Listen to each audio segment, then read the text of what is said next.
सो अगर आपका मन है कि मुझे तो बैंक में ही जॉब चाहिए, मुझे तो फिनेंशियल कॉर्पोरेशन में ही जॉब चाहिए, तो मैं कहूँगा बीबीए कर लो ऑनर्स, वो भी फिनेंस एंड बैंकिंग से। इससे आपकी जॉब की गारंटी बन जाएगी। और अच्छी बात यह है कि इसके बाद आपको एमबीए करना भी ज़रूरी नहीं है। Hello students, how are you, कैसे हैं आप? क्या आप भी बैंक में जॉब पाना चाहते हैं? अगर आप कॉमर्स के स्टूडेंट, तो आप में से बहुत सारे लोगों का सपना होगा कि हमें बैंक में जॉब मिल जाए। अब वो बैंक प्राइवेट भी हो सकते हैं, वो बैंक गवर्नमेंट भी हो सकते हैं। आज आपको मैं बताने वाला हूं 12th के बाद ऐसे कोर्सेज जिनसे आपकी जॉब बैंक में लग सकती है। जनरली लोग ये जानते हैं कि बैंक की जॉब के लिए हमें एग्जाम देना पड़ता है या कोई हाई फाई एमबीए टाइप करना पड़ेगा, ऐसा नहीं है। बहुत सारे आज की डेट में ऐसे छोटे छोटे कोर्स आते हैं जिन्हें आप 12th के बाद कर सकते हो। ऐसे कोर्स आते हैं जिन्हें आप ग्रेजुएशन में कर सकते हो और उसके साथ ही आप यहाँ पर ले सकते हो जॉब, जिस जॉब में आपका बैंक्स में अच्छा खासा एक पैकेज लग जाता है। तो अगर आप भी इंटरेस्टेड हो बैंक में जॉब पाना, वीडियो को लास्ट देखना। आज मैं आपको बताऊंगा कुछ ऐसे कोर्सेज जिन्हें आप आफ्टर 12th कर सकते हो। और सबसे अच्छी बात यह, अगर आप साइंस और कॉमर्स से और आर्ट से भी हैं तब भी आप ये कोर्स कर सकते हैं। कोई यहाँ पर पंगे वाली बात नहीं है कि आपका नाम नहीं आएगा। लेट मी सी कौन कौन से कोर्सेज यहाँ पर है। देखो दोस्तों, ये नहीं है, कुछ लोगों के अंदर ये भी डाउट है कि बैंक में केवल कॉमर्स वाले ही जा सकते हैं। ऐसा नहीं है। आप अगर बैंक जाके पता करोगे तो ज़्यादातर साइंस वाले बच्चे मिलते हैं, क्योंकि गवर्नमेंट बैंक में मैथ्स आता है जो कॉमर्स वाले बच्चे कुछ कर पाते हैं, कुछ नहीं कर पाते। लेकिन प्राइवेट बैंक्स में कोई भी जा सकता है। अभी आपको कुछ कोर्सेज मैं बताऊंगा, ध्यान से देख लेना। अगर आप इनके बारे में, किसी के बारे में इन डिटेल चाहते हो फुल, तो आपको कमेंट करना होगा, जिससे कि मैं उसके बारे में विचार करके आपके लिए एक पर्टिकुलर एक वीडियो बना दूँ। चैनल पर नहीं हो तो चैनल को सब्सक्राइब जरूर से कर लें, इस तरह की मोर इन्फॉर्मेटिव वीडियोस के लिए। BA in banking and finance, आपको पता ही होगा कि एक कोर्स होता है बीए बीएससी बीकॉम, उसे हम रेगुलर कोर्स कहते हैं। उसी से रिलेटेड कोर्स होता है जिसे हम कहते हैं दोस्तों कहीं ना कहीं प्रोफेशनल कोर्स। जी हाँ, प्रोफेशनल कोर्स, ऑनर्स उसके आगे हम जोड़ देते हैं। तो बीए ऑनर्स होता है बैंकिंग एंड फाइनेंस से। इसमें जब आप बीए करोगे तो वही 3 साल का रहेगा। इसमें बैंकिंग एंड फाइनेंस पर फोकस किया जाएगा और आपको एक्सपर्टाइज दी जाएगी इसके लिए। इसके बाद आप चाहो तो एमबीए भी कर सकते हो। इसके बाद आप चाहो तो डायरेक्ट प्राइवेट बैंक में जॉब भी कर सकते हो। इसके बाद आप चाहो तो एमकॉम भी कर सकते हो या एमए भी कर सकते हो। BA in banking and financial planning, ऐसी बीए होता है बैंकिंग एंड फाइनेंशियल प्लानिंग से। ये भी एक्सपर्टाइज है। जनरली बीए का नाम सुन के हम सोचते हैं अरे बीए में क्या होगा, कोई भी करियर नहीं है, बीए तो बेकार है। ऐसा नहीं है। बीए में अगर हम एक्सपर्टाइज को जोड़ दें तो हमें पर्टिकुलर वही पढ़ाया जाता है जो हमारे फ्यूचर के लिए बहुत अच्छा होता है। So BA in banking and finance planning में बहुत करियर है। फिर आता है BA in international finance and banking. अगर मैं बीए की बात करूं तो इंटरनेशनल फाइनेंस और बैंकिंग इससे भी होता है। इसमें आपको जो इंटरनेशनल फर्म्स होती है, इंटरनेशनल फाइनेंस होता है, जैसे करेंसी एक्सचेंज हो गया, बहुत सारी चीज़ें हैं वो आपको पढ़ाई जाती हैं। इससे आपकी किसी भी बैंक में या फिनेंशियल कॉरपोरेशंस में या फिर आपका लोन कंपनीज में आपकी जॉब इजीली लग जाती है। ठीक है, वहाँ पे जॉब आपकी लग जाती है।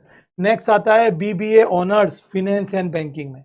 सो अगर आपका मन है कि मुझे तो बैंक में ही जॉब चाहिए, मुझे तो फिनेंशियल कॉरपोरेशन में ही जॉब चाहिए, तो मैं कहूँगा बीबीए कर लो ऑनर्स, वो भी फिनेंस एंड बैंकिंग से। इससे आपकी जॉब की गारंटी बन जाएगी। और अच्छी बात यह है कि इसके बाद आपको एमबीए करना भी ज़रूरी नहीं है। अगर आप चाहते हो जॉब आपको मिले तो डायरेक्ट बीबीए के बाद भी जॉब मिल जाती है, क्योंकि आपने ऑनर्स किया है। बीकॉम इन बैंकिंग, बीकॉम एक सिंपल रेगुलर होता है, एक बीकॉम ऑनर्स होता है। अगर आप बैंकिंग से कर लोगे तो यहाँ पे आपके लिए चांसेस बढ़ जाते हैं। एक होता है BSc in banking and finance. अगर आप बीएससी भी करोगे तो ये जानकर आपको हैरानी होगी कि बीएससी भी हम बैंकिंग एंड फाइनेंस से कर सकते हैं। बैंकिंग एंड फाइनेंस एक ग्रुप है जिसमें आपको बैंक के बारे में, फाइनेंशियल कॉर्पोरेशंस के बारे में इन डीप बताया जाता है। अब आप कहोगे सर इनमें से अच्छा कौन सा है, तो मेरी नज़र में तो सारे अच्छे हैं।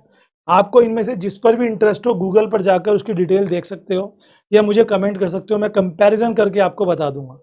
बीए वाले में क्या है, यहाँ पे थोड़ा साइंटिफिकली अच्छा माना जाता है, टेक्निकल ज़्यादा रहता है, ये थोड़ा सिलेबस यानी कि थ्योरिकल ज़्यादा रहता है। ठीक है, यहाँ पे थ्योरी वगैरह आपकी ज़्यादा रहती है। ठीक है, आगे अगर बात करें 7वें नंबर पर, तो ये आता है बीएससी ऑनर्स। जी हाँ दोस्तों, बीएससी ऑनर्स 7वें नंबर पर ये होता है इकोनॉमिक्स विद बैंकिंग से। तो यहाँ पे आपको बैंकिंग की इकोनॉमिक्स पढ़ाई जाती है। इसमें भी आपका करियर बैंक्स वगैरह में होता है। अब आप कहेंगे सर सारे कोर्स डिफरेंट है, और जो बैंक में, मैंने पिछली बार भी वीडियो में बताया था, बैंक में एक पोस्ट नहीं होती, बैंक में 1000 पोस्ट होती है। हर एक पोस्ट के लिए अलग क्वालिफिकेशन होती है। तो इसलिए आपके जो अलग अलग कोर्स हैं उनके लिए अलग अलग पोस्ट के लिए रिलेटेड जॉब्स होती हैं, ठीक है, लेकिन जो वहाँ बैंक या फाइनेंशियल कॉर्पोरेशन में लग जाती है। BSc honours in money banking and finance, दोस्तों मनी बैंकिंग एंड फिनेंस इन सभी को ग्रुप बनाकर बीएससी ऑनर्स हो जाता है। तो बीएससी ऑनर्स आप इससे भी कर सकते हैं। ये 4 साल का कोर्स होगा, ये वाला भी और ये वाला भी, और ये 4 साल में आपको डीप बैंकिंग पढ़ा दी जाती है। Bachelor of business banking, bachelor of business भी आप कर सकते हो बैंकिंग से, जिसमें आपको बैंकिंग की कंप्लीट इंफॉर्मेशन यहाँ पर प्रोवाइड की जाती है। नेक्स्ट आता है बैचलर ऑफ बिजनेस, जी हाँ, bachelor of business banking and finance से ये भी आप कर सकते हो। Bachelor of business and commerce banking and finance से ये भी आप कर सकते हो। These whole are the course about to the bank. अगर आपको बैंक में जॉब चाहिए, ये आपके लिए आ जाते हैं। इनके लिए बस आपको कोई 3 साल का कोर्स है, कोई 4 साल का कोर्स है। अगर जो बच्चे सोच रहे हैं कि मुझे बैंक में जाना है, वो 12th के बाद इनमें से कोई कोर्स करें। बेनिफिट आपको ये होगा कि जैसे ये कंप्लीट होता है, इसके बाद आप बैंक की, गवर्नमेंट बैंक के लिए भी अप्लाई कर सकते हो। उसके लिए आपका मैथ्स और इंग्लिश अच्छा होना चाहिए। प्राइवेट सेक्टर में आप डायरेक्ट जॉब ले सकते हो। और अगर आप अपनी स्टडी और आगे करना चाहते हो, हायर स्टडी के लिए MBA, MCOM, MA ऑनर्स, ये कब आप करके भी जॉब ले सकते हो।